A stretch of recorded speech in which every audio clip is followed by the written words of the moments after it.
Good morning. This is an audio recording for visually impaired student. Today I am going to read a chapter, The Distribution Law from Physical Chemistry book written by Dr. S.C. Khetrapal.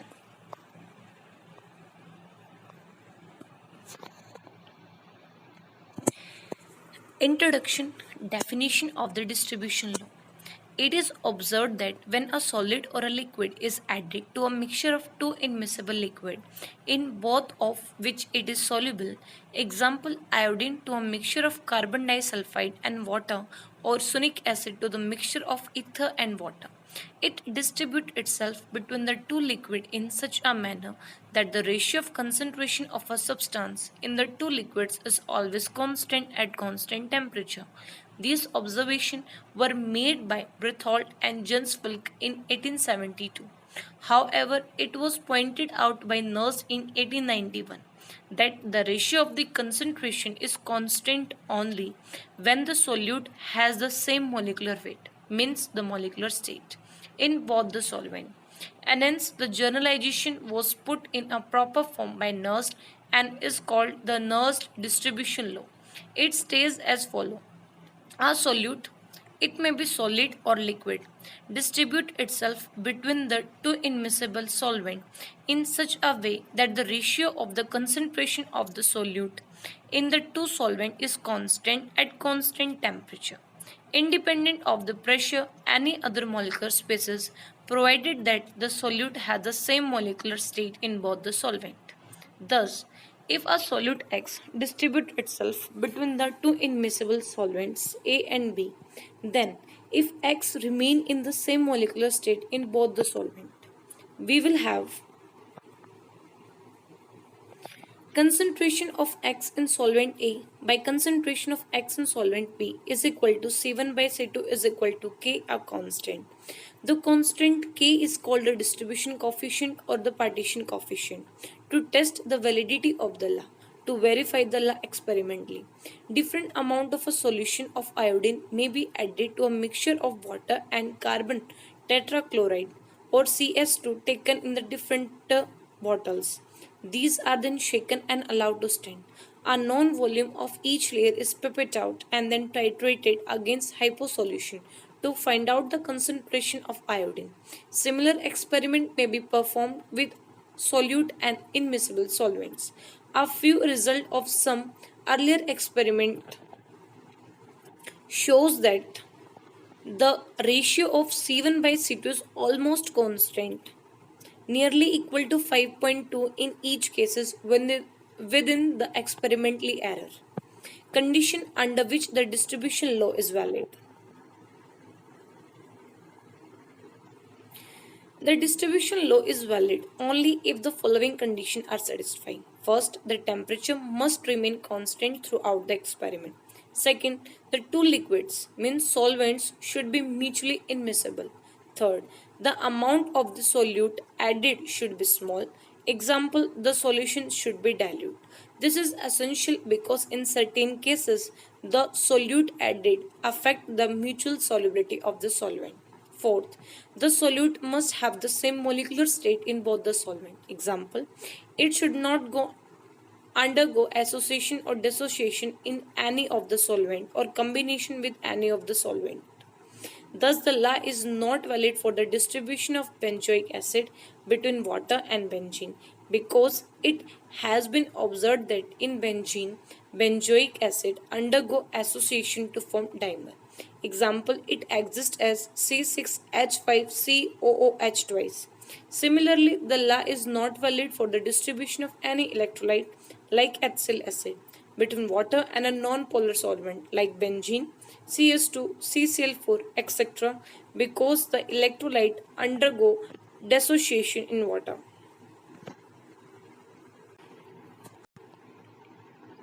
Thermodynamic derivation of the distribution law. The thermodynamic derivation of the distribution law is based upon the principle that if there are two phases in equilibrium, example, two immiscible solvent containing the same solute dissolve in them, the chemical potential of a substance present in them must be same in the both phases. From thermodynamics, we know that the chemical potential mu of a substance is a solution given by mu is equal to mu naught plus RT natural log of A, where mu naught is the standard chemical potential and A is the activity of the substance solute in the solution. Thus, for the solute in liquid A, we have mu of A is equal to mu naught of A plus RT natural log of A. Consider equation first. Similarly, for the solute in liquid B, we have mu naught of B is equal to mu naught of B plus RT natural log of AB. Consider equation second. But as already stated, since the liquid A and B are in equilibrium, so mu A is equal to mu B. Consider equation third. Mu naught A plus RT natural log of AA is equal to mu naught of B plus RT natural log of AB. RT natural log of A minus RT natural log of AB is equal to mu naught of B minus mu naught of A. Natural log of A by AB is equal to mu naught of B minus mu naught of A by RT. Further, at a given temperature, mu naught A and mu naught B are constant for given substance in a particular solvent. And hence, as constant temperature, we have from equation 4, ln A by AB is equal to constant. Therefore, A by activity of B is equal to constant. Consider equation 6. This is the exact expression for the distribution law. However, if the solution are dilute, the activity are equal to the concentration, so that the expression 6 is modified to concentration of A by concentration of B is equal to constant.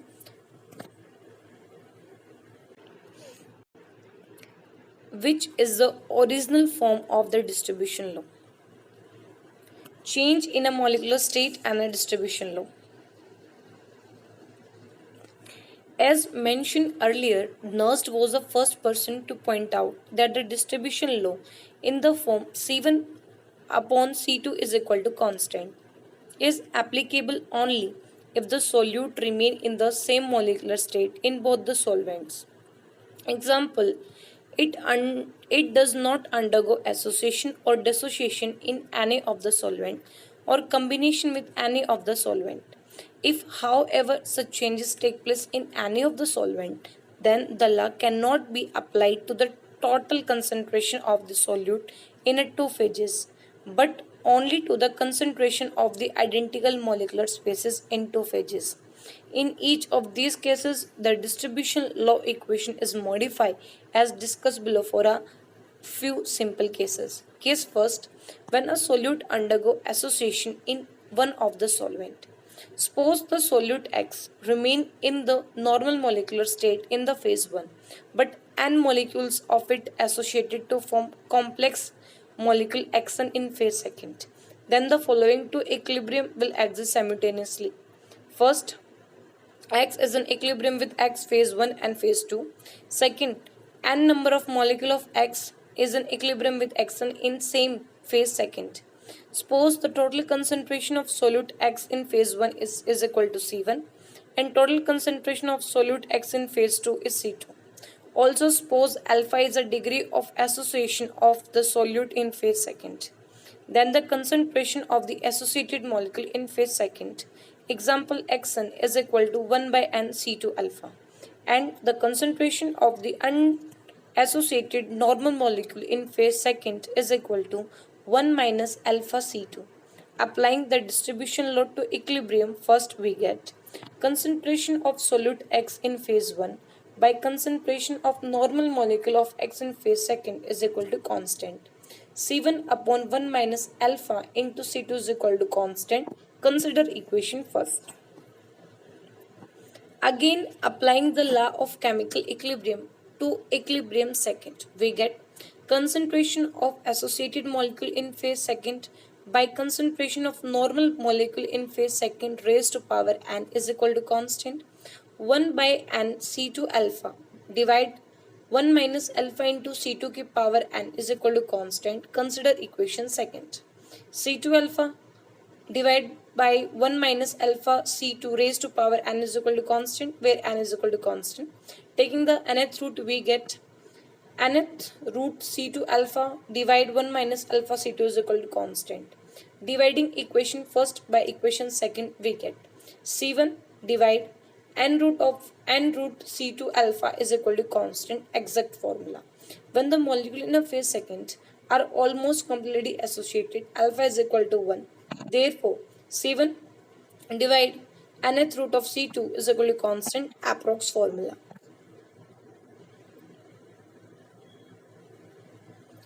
Alternatively, the same result may be obtained in a simple manner as follows. Suppose concentration of the solute X in phase first is equal to C1, concentration of the associated molecule in phase second is equal to C2, concentration of the simple molecule in phase second is equal to 3. C3. Applying the distribution load to equilibrium first, we get C1 divide C3 is equal to constant. Consider equation third. Again, applying the law of chemical equilibrium to equilibrium second, we get C2 divide C3 की power n is equal to constant. Taking the nth root of the both side, we get n root of C2 divide C3 is equal to constant. Consider equation fourth.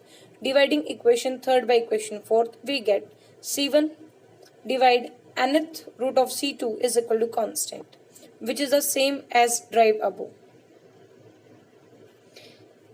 Thus, in such cases, when a solute undergo association in one of the solvent, the constant value for the partition coefficient is obtained not for the ratio C1 divide C2, but for the ratio C1 divide nth root of C2.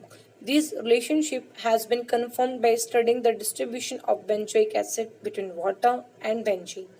The acid existing mainly as associated molecule C6H5COOH twice in benzene solution. The following results were obtained. The formula C1 divide nth root of C2 is equal to K is commonly used for finding the value of n, the extent of complexity of the solute molecule in one of the solvent. This is done by finding out the concentration C1 and C2 of the solute in the two solvent in a manner of experiment. The value of n is then calculated as explained later in section 11.52. Case second, when a solute undergo dissociation in one of the solvent. As before, suppose the solute X dissolved in a phase first without any change in a molecular state, but undergo dissociation into Y or Z, etc. in phase second. Then, as shown in figure 5.4, the following two equilibria will set up.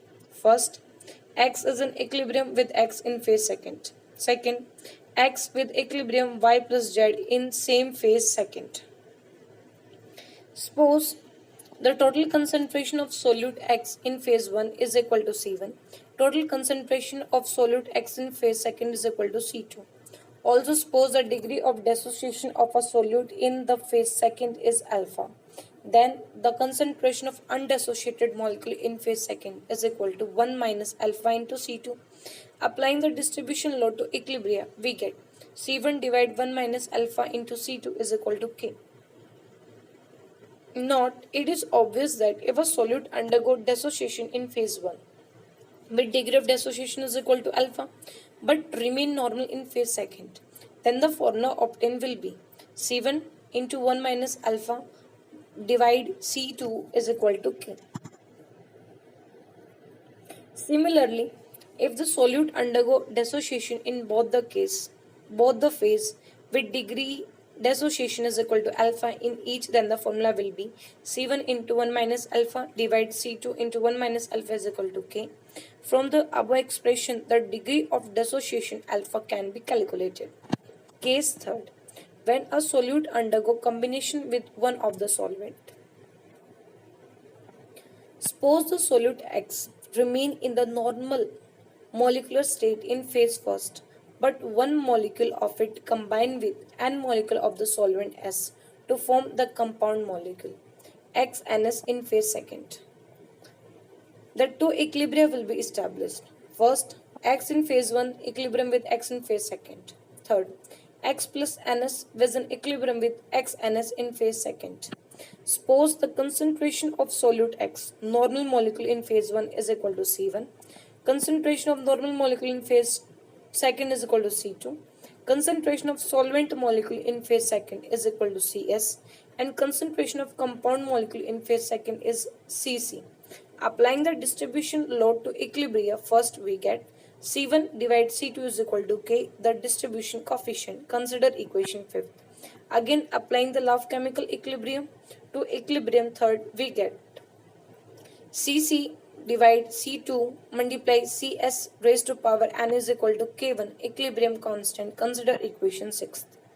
Since the solvent in phase second is present in excess, its concentration Cs remain almost constant in spite of combination with the solute X, particularly if the solute is added in small quantity. For example, the solution is dilute. Thus, Cs की power n is constant, so the equation 6 become Cc divided C2 is equal to K1 Cs की power n is equal to K2, another constant.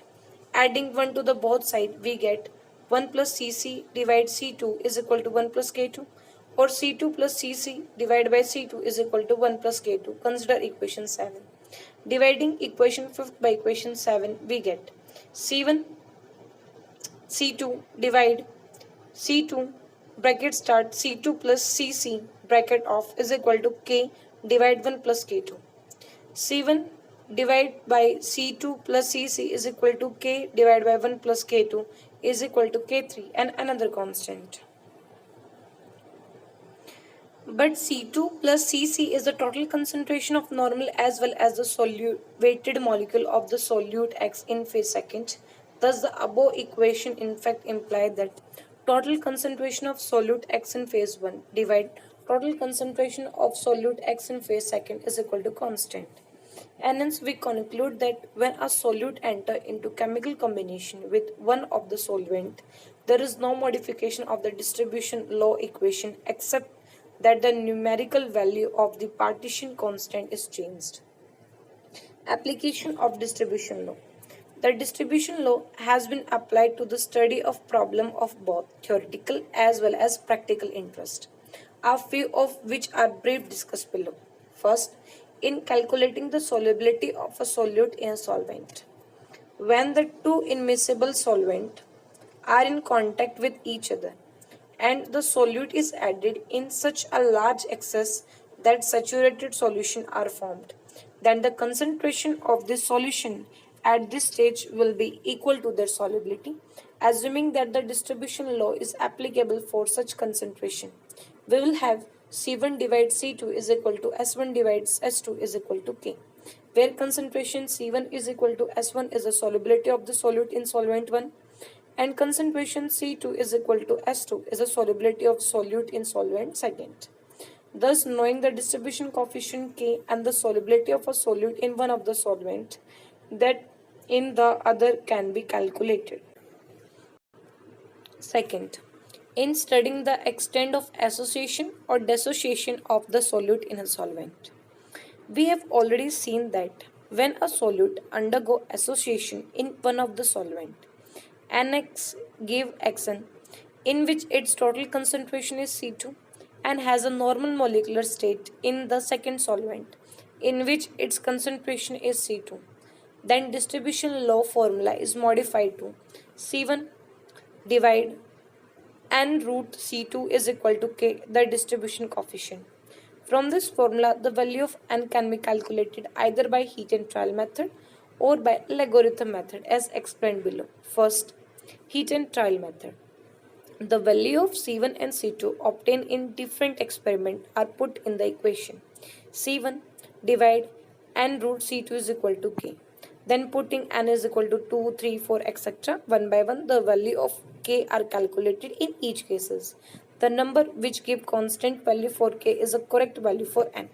Second is logarithm method. The formula for finding n is C1 divide n root C2 is equal to K. C1 divide C2 की power 1 by n is equal to K. C1 is equal to C2 की power 1 by n into K. Taking logarithm in of both the side, we get log C1 is equal to 1 by n log C2 plus log K. From two set of values, C1, C2 and C1 dash C2 dash. We have log C1 is equal to 1 by n log C2 plus log K. Consider equation first. Log C1 dash is equal to 1 by n log C2 dash plus log K. Consider equation second. Subtracting equation second from equation first, we get log C1 minus log C1 dash is equal to 1 by n log C2 minus log C2 dash. N is equal to log C2 minus log C2 dash divide log C1 minus log C1 dash. And hence n can be calculated. Similarly, when a solute undergo dissociation in one of the solvent, X is in equilibrium with Y plus Z, in which its total concentration is C2 and has the same normal molecular state in a second solvent, in which its concentration is C1, then we have C1 divide C2 into 1 minus alpha is equal to K, the distribution coefficient. From this formula, the degree of dissociation alpha can be easily calculated.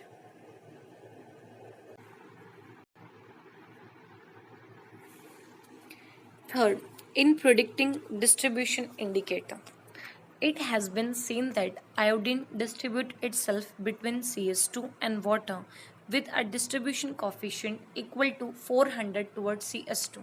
Thus, if a weak solution of an iodine is to be estimated, then a few drops of CS2 or CCl4 may be added to the solution. As a result, a considerable amount of iodine will pass into CS2 layer and give it to a deep violet color.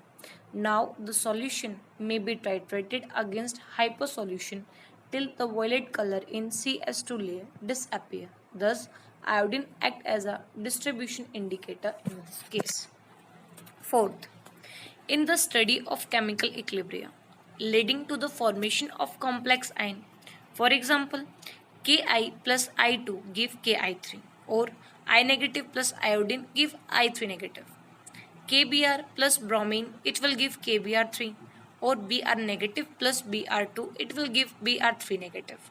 Copper sulfate plus 4 ammonia, it will give copper CuNH3 tetra into sulfate, or Cu2 positive plus 4 NH3, it will give CuNH3 4 plus bracket of 2 positive.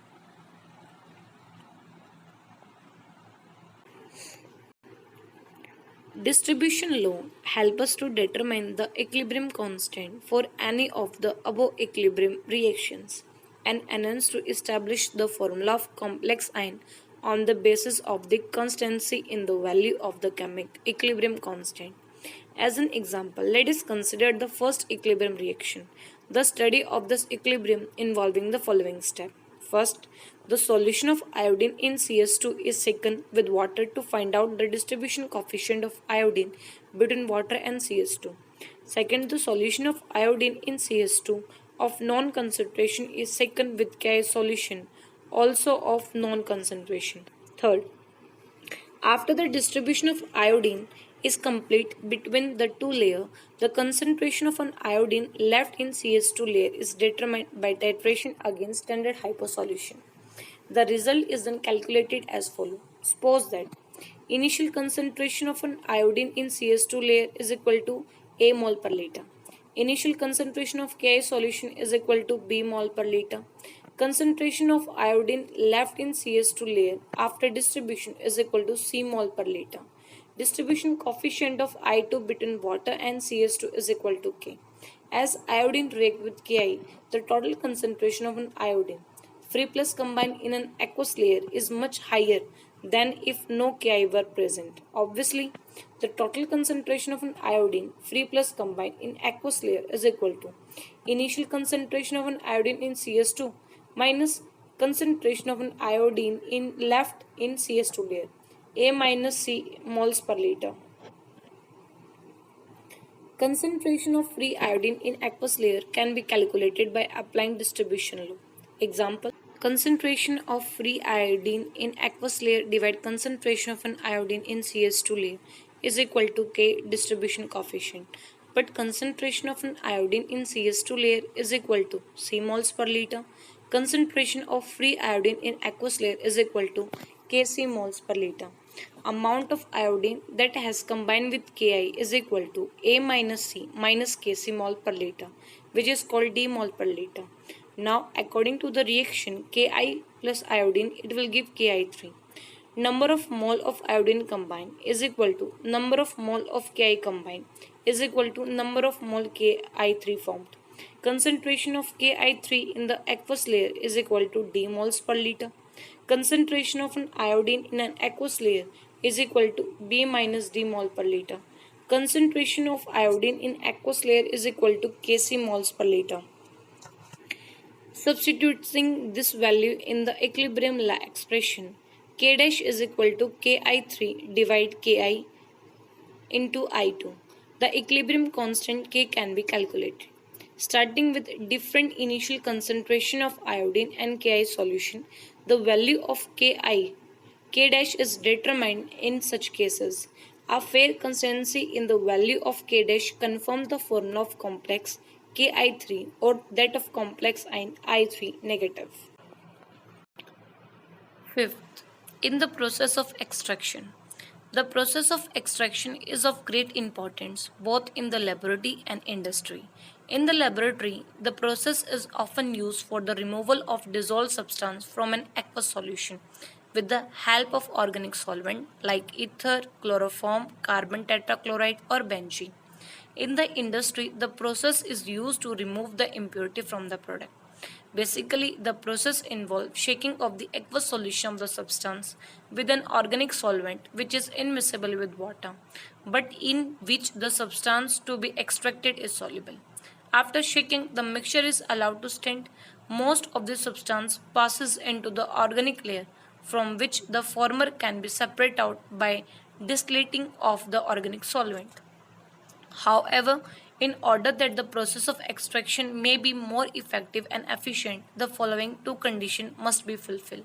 First, the value of distribution coefficient of substance between water in which the substance is already present and the extracting solvent should be greater in favor of the extracting solvent. It is sometimes possible to increase the distribution coefficient artificially by shaking by making the substance less soluble in an aqueous phase. This can be done by adding substance which depress the electrolyte dissociation of the compound being extracted. Thus, suppose that an organic acid which ionizes to a certain extent in aqueous solution is to be extracted with ether. If a strong inorganic acid HCl is added to the solution, the hydrogen ion concentration is increased and the ionization of organic acid is reduced because of common ion effect. In the solution, there will be a great amount of the undissolved acid and hence the amount of extracted will be greater. Similarly, an organic base can be best extracted in the presence of strong inorganic base. The addition of salt also usually lower the solubility of an organic compound in water. Salting out effect and thus increase the distribution coefficient. Second, the volume of the extracting solvent available should not be used in one allot, but it should be used in a maximum number of installment. Thus, this factor increase the efficiency of extraction can be seen as follows. Suppose X of the substance are present in 1 liter of the aqueous solution. Also suppose 1 liter of ether is available as the extracting solvent and that the distribution coefficient of the substance between ether and water is 2. Now, if wall of the ether is used in one allot and X with the amount of the substance extracted into ether, then we will have concentration in ether divide concentration in water is equal to X divided 1000 by X minus X divided by 1000 is equal to K. X is equal to 0.67 of capital X. Thus, only 67% of the total amount will be extracted in this process. Again, suppose the wall of the ether is used in two installments, each of 500 cc. After checking with the first installment of 500 cc, suppose X1 of the substance passes into the ether layer. Then clearly X1 divide 500 divided by x minus x1 divided by 1000 is equal to 2. So x1 is equal to 0.5 of capital X. Thus 50% of the total amount is extracted out in this operation. Therefore the amount of the substance left unextracted is equal to 1 by 2 of capital X. Now 1 liter of the aqueous solution containing 1 by 2 of capital X gram of this substance is shaken with the remaining 500 cc of the ether. Suppose the amount extracted into ether by this operation is x2 gram. Then x2 divide 500 divided by capital X by 2 minus x2 divided by 1000 is equal to 2. So x2 is equal to 0.25 of capital X. Example, 25% of the total substance passes into the ether layer in this operation. Therefore, the total amount of substance extracted is equal to 50 plus 25 is equal to 75%. Thus, when 1 liter of ether is used in 2 equal installments, the percentage extraction increases from 67 to 75. Similarly, it can be seen that 1 liter of ether is used in 4 equal installments. The extraction increases further to 93.75. A general formula can be derived which gives the amount of substance left unextracted after a definite number of operations. Suppose W gram of the substance is present in V volume of the solution made in a solvent A. Also suppose that V ml of extracting solvent V is used each time and K is the distribution coefficient of a substance between the solvent A and B. Now if W1 gram be the amount of substance left unextracted in solvent A after the first operation, then concentration in B divided by concentration in B is equal to K. W1 by V divided by W minus W1 into small v is equal to K. After calculation, W1 is equal to Kv divided by small v plus Kv into capital W. Again, after the second operation, if W2 be the amount of substance left unextracted in solvent A, so that the amount unextracted is W1 minus W2 gram, then W2 divide capital V by W1 minus W2 divided by small v is equal to K. So W2 is equal to Kv by small v plus Kv into W1. Putting the value of W1 from equation first, we get W2 is equal to Kv into V plus Kv की power square into W.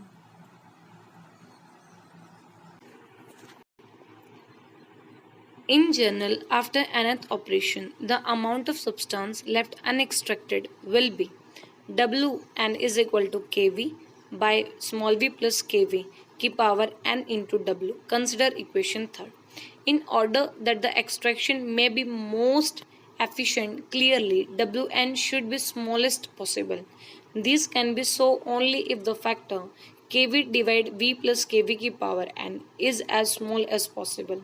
Now in this factor, the denominator small v plus Kv is greater than the numerator Kv. Therefore, Kv divide small v plus Kv is less than 1 and hence the above factor will be smallest possible when n is the largest possible. So it follows that the multiple step extraction is more economical than the single step extraction. Further, from above equation, it may be seen that Wn can never be equal to 0. However, large n may be. In other words, extraction can never be completed.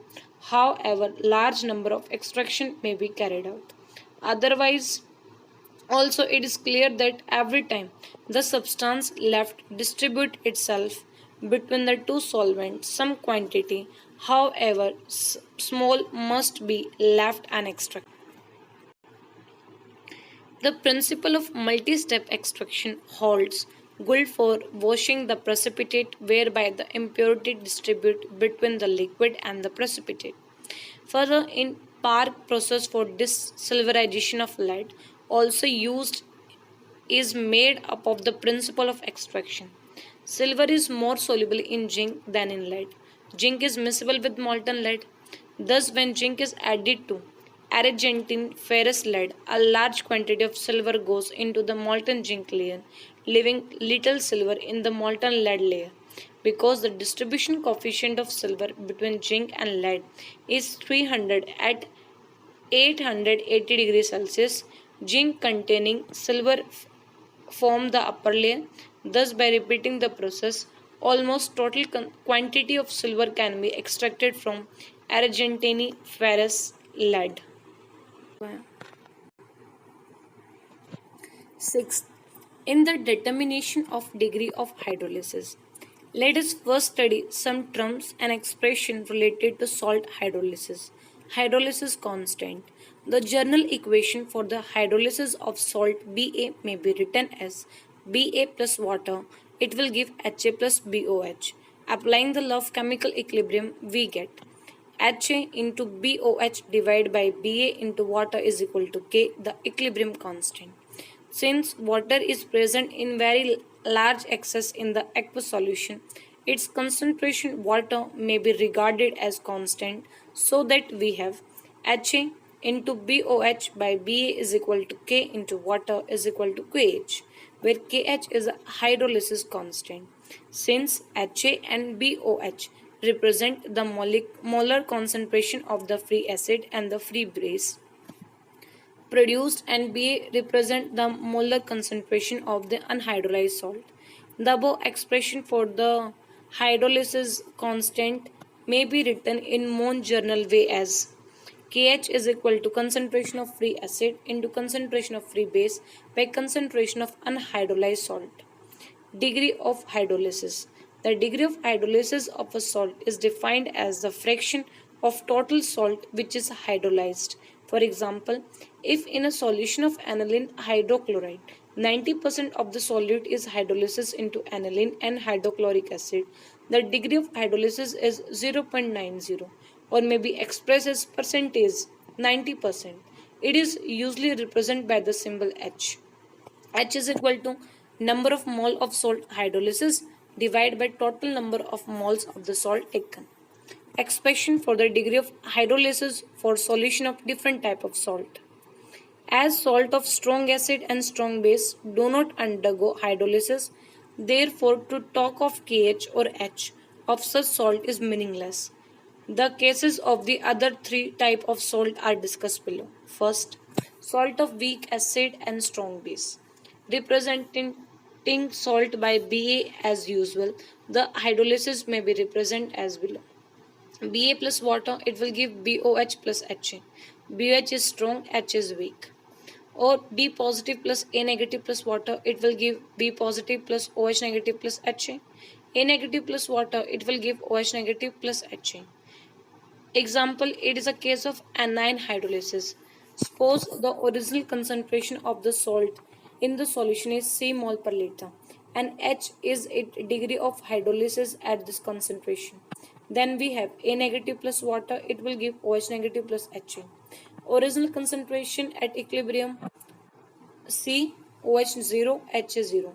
Molar concentration at equilibrium C into 1 minus H OH CH or HCH. The hydrolysis constant K therefore is given by KH is equal to CH into CH divide C into 1 minus H is equal to CH square divide 1 minus H. If H is very small as compared to 1, we can take 1 minus H is nearly equal to 1, so that the above expression becomes CH square is equal to KH, H square nearly equal to KH by C, so H is equal to under root KH by C, and hence H is inversely proportional to under root square root of 1 by C. Thus, the degree of hydrolysis of a salt of a weak acid and a strong base is inversely proportional to the square root of its molecular concentration. Second, salt of strong acid and strong base. For such a salt Ba, the hydrolysis may be represented as Ba plus water, it will give BOH plus Ha. BOH is weak and H is strong. B positive plus A negative plus water, it will give BOH plus H positive A negative. B positive plus water, it will give BOH plus H positive. Example, it is a case of cation hydrolysis. Proceeding as in the earlier cases, we get the same relationship H is equal to under root of KH divided by C. Third case, salt of weak acid and weak base. Representing the salt by Ba as before, we have Ba plus water, it will give BOH and HA. BOH is weak base and H is also weak acid. B positive plus A negative plus water, it will give BOH plus HA. It involves both anion hydrolysis as well as cation hydrolysis. In this case, we have B positive plus A negative plus water. It will give BOH plus HA. Original concentration CC00. Concentration at equilibrium C into 1 minus H, C into 1 minus H, CH, CH. So KH is equal to H square into divide by 1 minus H ka whole square. Consider equation third. And hence relationship between KH and H does not involve C. Thus the degree of hydrolysis of such salt is independent of the concentration of the solution. If H is very small compared to 1, we can get 1 minus H nearly equal to 1. So that equation third become KH is equal to H square. So H is equal to under root of KH. Consider equation fourth. Determination of degree of hydrolysis by the application of distribution law.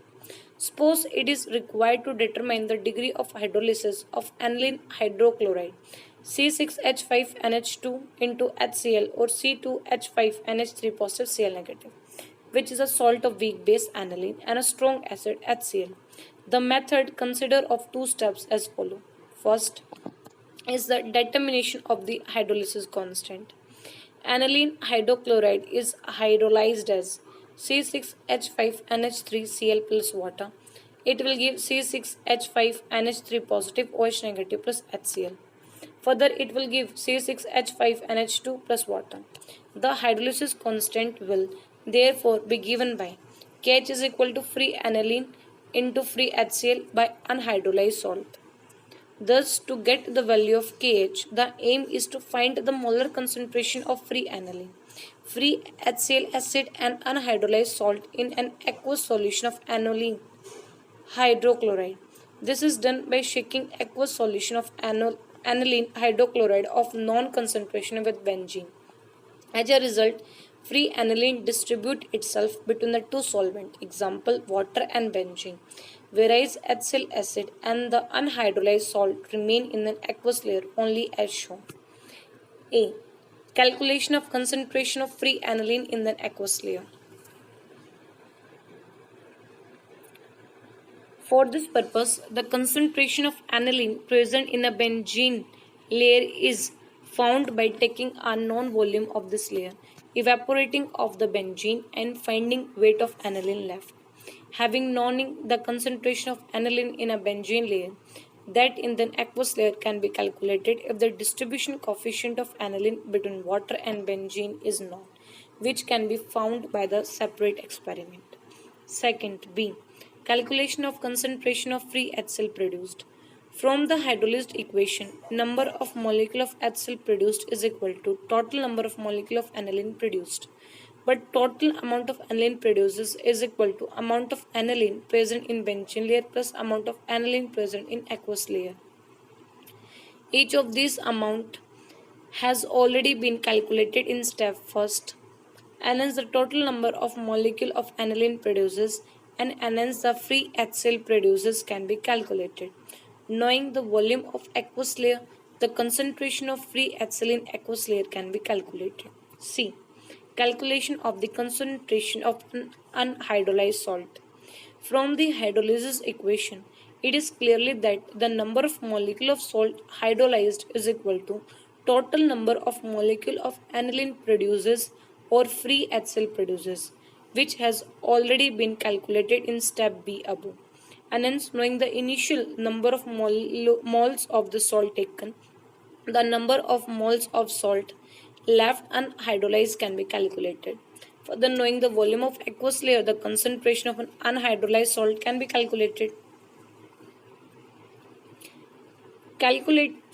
Fourth is the calculation of the degree of hydrolysis. Knowing the hydrolysis constant Kh, the degree of hydrolysis of a solution of aniline Aniline hydrochloride having concentration C moles per liter can be calculated directly from the expression H is equal to under root KH divided by C. Thank you.